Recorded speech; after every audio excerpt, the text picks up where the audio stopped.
Hi everyone. Let's see if it's working. How are you all doing today?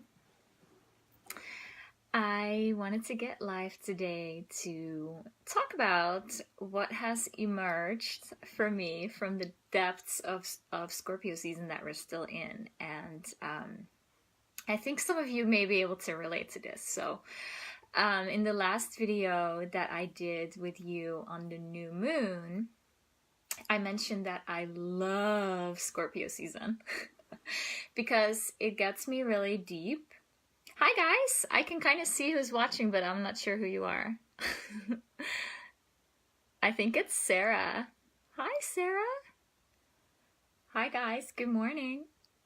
Okay, so I mentioned that I really like Scorpio season because it gets me really deep and like kind of dark every time. And I like that. There's something really beautiful about going within, right? Oh, hi, Sarah. I thought that was you. How are you doing?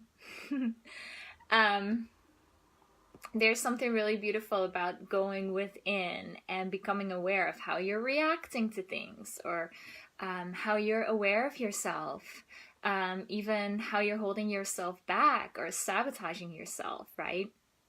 And the goal, the gift, I guess more it's a gift instead of a goal of Scorpio as the archetype is kind of linked to the phoenix rising, right? Allowing ourselves to die, as in we're allowing parts of our ego or fear or anything that can hold us back to some degree in evolving and expanding as a human being, as a soul, to die, so that we can make space for an elevated level of those things, right? A rebirth ourselves in that process. And that's the phoenix rising from the ashes. And that's what Scorpio is all about. They go deep. It goes really deep so that we can become aware and elevate and a rebirth. So one of the things that has come up for me in these past few weeks or like month or so, as kind of that realization, that deeper awareness, and I'm sure that many of you can relate to this, so that's why I want to talk about it today, is that I've often felt like I was too much. And it's very common to talk about how you're never feeling enough, so you don't feel worthy enough, you don't feel beautiful enough, or whatever it is, but not a lot of people really talk about feeling too much, right? How you're being too much, like too emotional, too moody, too shy, too loud, too closed off, too open, like too sensitive, too direct. These are all things that I've heard people tell me and myself. And I started thinking about this because of human design. And yeah, human design kind of just came onto my path, my friends and podcast. Hi, Jill. Hi, welcome here. So my friend and podcast co-host Vida told me about human design, I think about a month ago, and all of a sudden it popped up everywhere in my life. And I've kind of learned to take that as a message. So I discovered that I'm a manifester. And if you're into human design, I find it very interesting and intriguing. So I would love to actually know if you know your human design type, if you want to let me know. So as a manifester, what it kind of means is that I have a lot of creative energy within me at any given time that wants to be expressed, whether it's like a meal or this new business idea or something that I want to just get done for the day, whatever it is. I have a lot of energy that wants to be expressed. And when something pops in my head, I want to do it right away, act on it right away. And I get pissed at anything that stands in my way because that's the nature of the manifester. So Jill says, I haven't heard of human design yet. So I don't know much about it really, but it's very interesting. There's 4 or 5 types that you can generate with your birth chart. So you fill out, I can give you the link to it. So you fill in your birth date, your time, and your location, and it gives you this beautiful map of how you react in the world, what your emotional responses are, what your challenges are, and it's very interesting. I could really relate to it, and there's a lot of components to it. It goes really deep. So yeah, maybe something that you want to look into if that sounds interesting to you. I'll leave you the link. Yeah, so the nature of that manifester is kind of already that too muchness, that there's so much energy and so much always going on. It goes really quick. And so of course I can understand that I can be perceived as too much by people.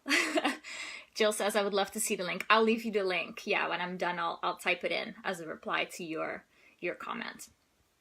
And then, of course, on my end of the spectrum, I can balance that out by working on my patience, for example, right? So whenever we feel like we're too much, it is actually our gift and our expression. It's how we show up in the world. Because when we don't express that the energy, that's really what it is, that energy, we stuff it down. Right? And then it comes out as anger or frustration or impatience or very sad emotions that we don't really know where it's coming from. And that is in turn not healthy. Like, it can almost feel like when you're not allowing yourself to express that too muchness because you feel like you have to kind of hide it, then it feels like your soul can't express itself, right? Can you relate to that? That's kind of sometimes how it felt for me. Because when we stuff down that genuine expression, our ecstatic aliveness, it becomes this ball like of murkiness within us, right? And you as a woman, me as a woman, we are so richly decorated within ourselves, right? With all our emotions and moods and feelings, and we flow like water. So you embody those feminine qualities of movement, right? Whereas that masculine holds a safe space for that to occur. But if we're not feeling safe to express all that, then there's no safe space either, right? For that to occur. So there's a beautiful balance going on as well too. Sarah says, I think I did this a while ago. I think I'm a manifester too. Yeah, it's very interesting. And I think it's really funny too how these things just come onto your path when it's time for you to dive a little bit deeper into this, because I'd never heard about human design and all of a sudden it clicks with me. So I think that's really funny. But I'll leave you the link, Sarah, too, if you want to take a look at it again. So where was I going with this? Yeah, so when we're being told to be the nice girl because our voice is too much, or we need to cover up because we're showing our skin too much, or these earrings are too big, like whatever it is, or we're being told that we're too sensitive or too emotional, it becomes more and more unsafe to express ourselves fully and completely in all of it, right? And that really starts with ourselves. And where do we stuff ourselves down? Where do we feel that we're too much still?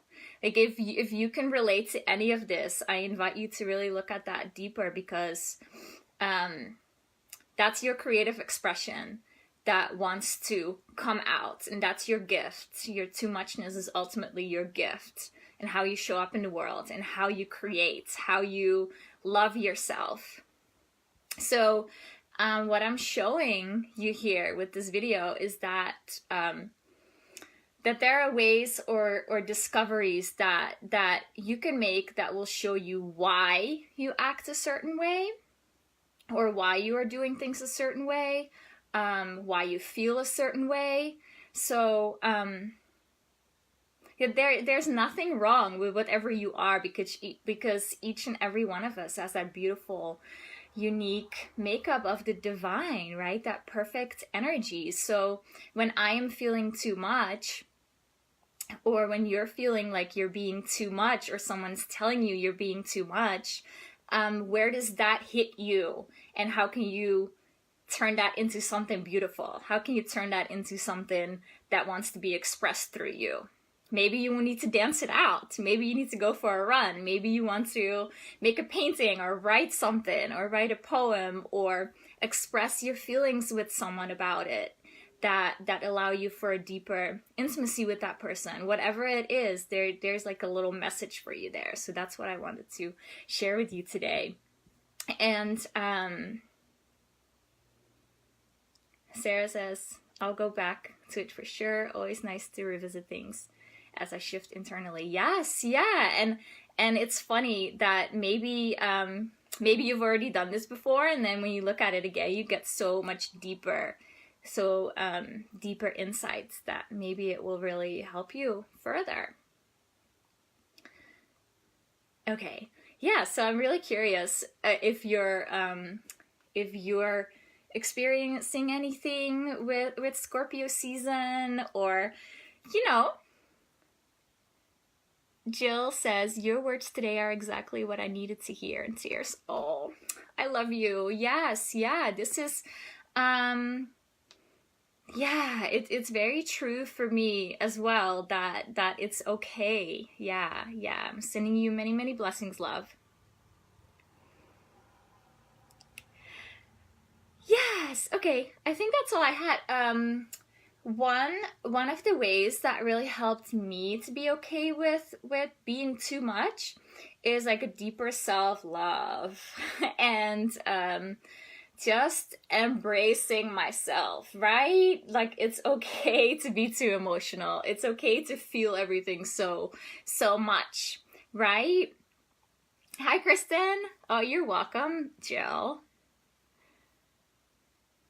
Sarah says, oh, I've been through it this season. Lots of self-doubt and loathing coming up to heal. Oh, yes. Sending you love, feeling into that for you. Yeah, self-doubt is really another big topic. Maybe I'll talk about that one day soon. Yeah, so interesting how we're all going through these phases too, right? Yeah. Okay. I did create, just wanted to tell you, maybe it will help you. I created a small training series around self-love. It's called Self-Love 2.0. And I called it self-worship because I find self-worship, to me, is easier to grasp, that we're really worshiping ourselves, right? We're worshiping our souls. We're worshiping our journey here on the planet. So it's a little training series. It's 3 videos, and you get a PDF with some exercises that you can do at home. They're really fun and beautiful. And you're also getting a PDF with a dark feminine ritual, which may be really fun to do in Scorpio season. So you can check that out. It's for free, and I can leave the link too, because it may help you with any of these things. You can also go to maggiemystica.com, and the sign-up box is right there. So thank you so much for being here with me. This is so much fun, and I'm sending you all so much love, and have a beautiful day. Bye.